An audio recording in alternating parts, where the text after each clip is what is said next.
호남 쪽에는 빽빽하게 점이 찍혀 있는 반면에 영남 쪽에는 그 점이 듬성듬성하게 찍혀 있었습니다. 불교 조계종 쪽의 지도는 정반대였습니다. 그렇다면 호남 개신교, 영남 불교 현상은 왜 생겼을까요? 10년 전이었죠.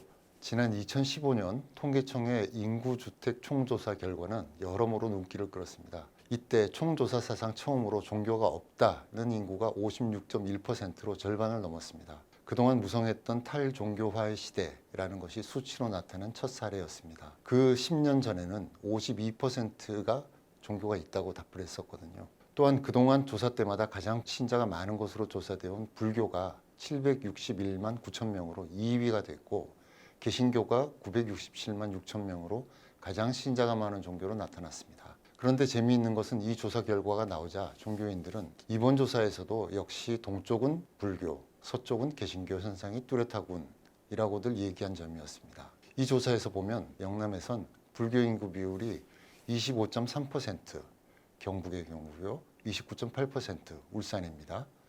에 이르렀습니다. 각 광역단체별로 인구 10명 중 2.5명에서 3명이 불교 신자라는 결과였습니다. 반대로 호남에서는 20%, 광주, 전북은 26.9%가 이 지역 인구 10명 중 2명에서 2.7명이 개신교 신자로 나타났습니다. 이 통계에는 포함되지 않았지만 6.25 전쟁 순교자인 문준경 전도사의 전설이 서린 전남 신안군의 경우엔 개신교 신자 비율이 35%에 이르고 신안군에서도 증도는 95%까지 이르렀다고도 하지요. 물론 영남 지역의 전체 불교 신자 수는 345만 9,400명인데요. 이 숫자는 호남 지역 전체 개신교 신자 수 117만 6,500명에 비해 훨씬 많지요. 그렇지만 지역의 인구 비율로 따져보면 영남 불교, 호남 개신교 현상이 뚜렷합니다. 게다가 전국적으로 종교가 없다는 인구가 절반을 넘는 상황임을 감안하면 더욱 그렇습니다. 종교별 인구 분포는 오래된 현상입니다. 종교 담당 기자를 맡은 지 얼마 되지 않아 당시 한기총, 한국기독교총연합회입니다. 한기총 사무실을 방문했다가 지도 하나를 보고 놀란 적이 있습니다. 호남 쪽에는 빽빽하게 점이 찍혀 있는 반면에 영남 쪽에는 그 점이 듬성듬성하게 찍혀 있었습니다. 그 점은 전국 교회의 분포도를 그린 지도였습니다. 불교 조계종 쪽의 지도는 정반대였습니다. 조계종은 지역별로 25개 교구 본사 체제를 갖추고 있습니다.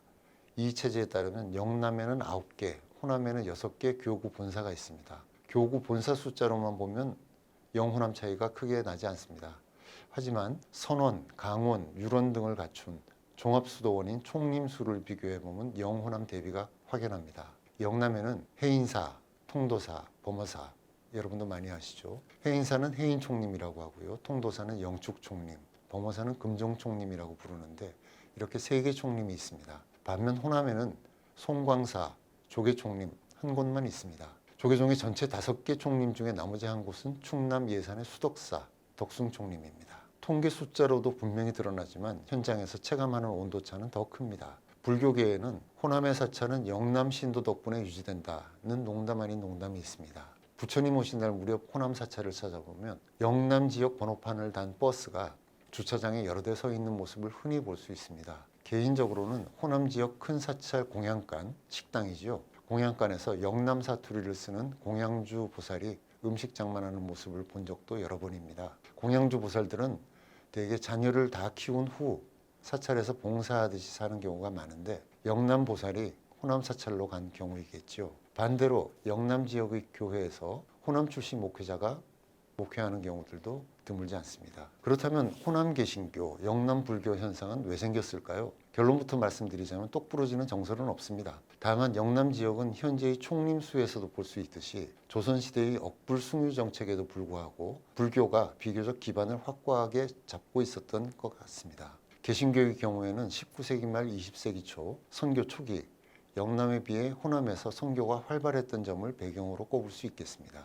개신교는 1885년 언더우드와 아펜젤로 선교사가 한국에 오면서 공식적으로 선교를 시작했지요. 박용규 총신대 명예교수의 역적 한국기독교회사라는 책이 있습니다. 3권짜리 책인데요. 영호남 지역 선교 초기의 풍경이 잘 그려져 있습니다. 영호남 지역에 대한 개신교의 선교는 1892년 무렵 거의 동시에 시작됐습니다.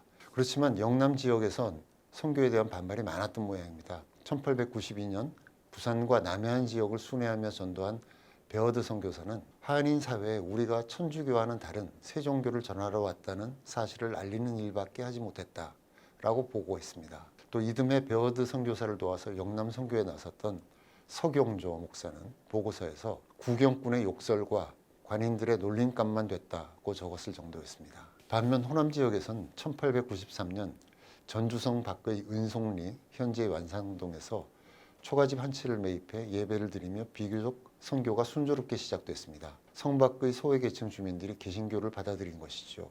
호남 지역의 첫 교회인 전주 소문교회의 출발입니다. 호남 지역은 곧이어 1894년 동학운동과 청일전쟁의 전쟁터가 되면서 선교가 잠시 주춤했습니다. 하지만 전쟁 후 재정비한 선교사들은 1897년 3월 정식으로 전주 선교부를 출범했습니다. 이어 군산, 목포, 광주, 순천 등의 선교부를 잇따라 개설하면서 학교와 병원 사업을 벌여 주민들의 마음을 얻었습니다.